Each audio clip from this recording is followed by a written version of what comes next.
Assalamualaikum warahmatullahi wabarakatuh.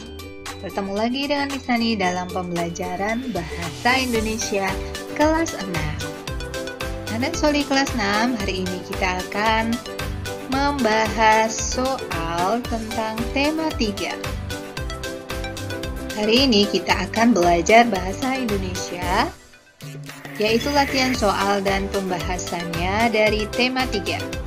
Sebelum kita mulai pelajaran hari ini, marilah kita baca basmalah dulu bersama-sama. Bismillahirrahmanirrahim. Soal pertama, pengertian dari pernyataan umum adalah: A. Menjelaskan tentang gambaran umum fenomena atau peristiwa alam yang akan dibahas. B. Menyampaikan informasi kepada pembaca tentang proses kejadian ilmiah yang disusun berdasarkan sebab akibat. C. Dapat dibuktikan kebenarannya. D. Berisi pandangan atau kesimpulan dari penulis. Kita ingat-ingat lagi pernyataan umum. Pernyataan umum adalah termasuk struktur teks eksplanasi, yaitu di bagian ini menjelaskan tentang gambaran umum fenomena atau peristiwa alam yang akan dibahas. Poinnya bisa mengangkat tentang proses bagaimana fenomena alam tersebut bisa terjadi. Yang kedua, deret penjelas. Yang ketiga, interpretasi. Nah, kita mengetahui berarti jawaban dari pertanyaan ini adalah yang A. Betul, anak-anak.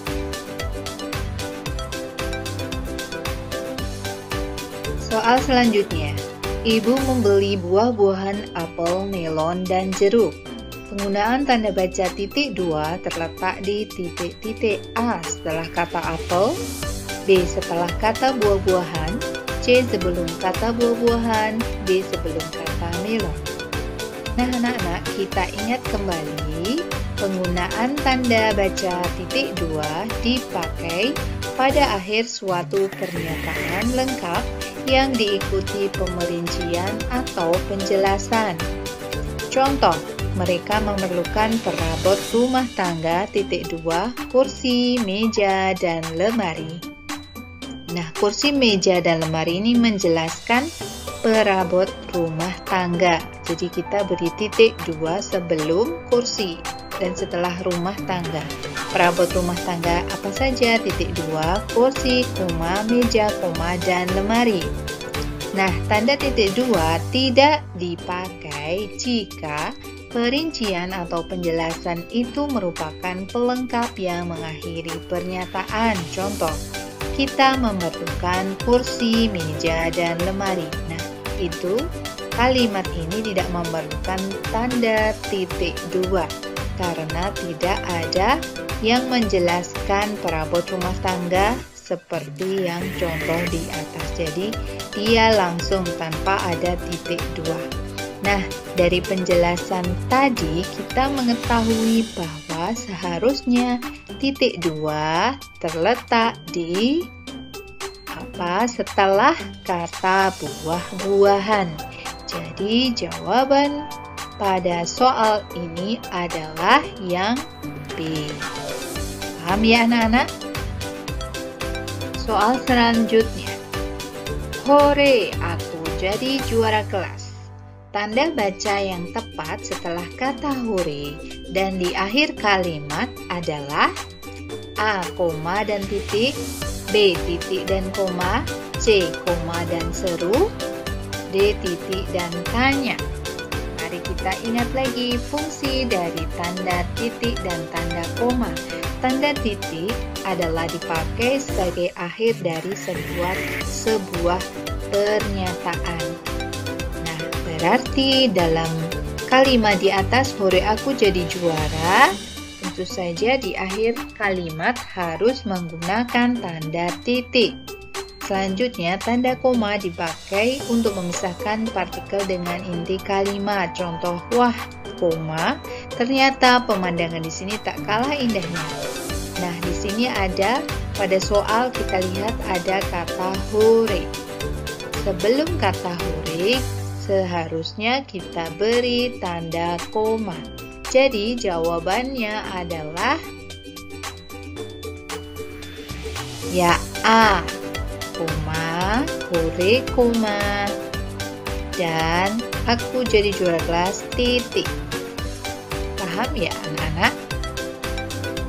Soal selanjutnya tentang teks eksplanasi. Teks eksplanasi di bawah ini termasuk struktur titik-titik. Ia melihat dunia butuh penerangan. Ia menghabiskan waktu selama 2 tahun serta dana yang cukup besar untuk mengembangkan penemuan. Melalui kerja kerasnya, pada tanggal 21 Oktober 1879 lahir lampu pijar listrik pertama yang dapat menyala selama 40 jam. Termasuk struktur apakah? A. Pernyataan umum, B. Deret penjelas, C. Interpretasi, D. Kesimpulan. Mari kita ingat lagi teks eksplanasi tentang deret penjelas. Deret penjelas mengetahui secara umum fenomena yang akan dibahas. Pada bagian ini dijelaskan tentang penyebab dan akibat yang ditimbulkan dari fenomena tersebut. Kalian bisa melakukan deskripsi dalam beberapa paragraf terkait sebab dan akibatnya. Bagian ini disebut deretan penjelas. Mari kita lihat. Di sini dijelaskan tentang cara. Di sini tidak disebutkan orangnya atau namanya, hanya disebutkan ia. Ia menghabiskan waktu 2 tahun dengan dana yang cukup besar melalui kerja kerasnya pada tanggal 21 Oktober 1979. Nah, ini menjelaskan tentang sebab akibat atau urutan kejadian yang menjelaskan tentang penemuan lampu pijar listrik. Nah, berarti jawaban yang bisa kita dapatkan adalah ini termasuk dari deretan penjelas ya, karena menjelaskan tentang lampu pijar listrik. Jelas ya anak-anak? Soal selanjutnya. Berikut ini kalimat yang mengandung kata baku adalah A. Yuk berangkat bareng. B. Aku nggak akan lupa padanya. C. Kami belajar dengan sungguh-sungguh. D. Jangan lupa doain aku ya. Nah, kita ingat kembali kata baku. Kata baku adalah kata yang sesuai dengan kaidah yang sudah ditetapkan, yaitu KBBI atau Kamus Besar Bahasa Indonesia. Di sini yang A kita lihat ada kata yuk dan bareng.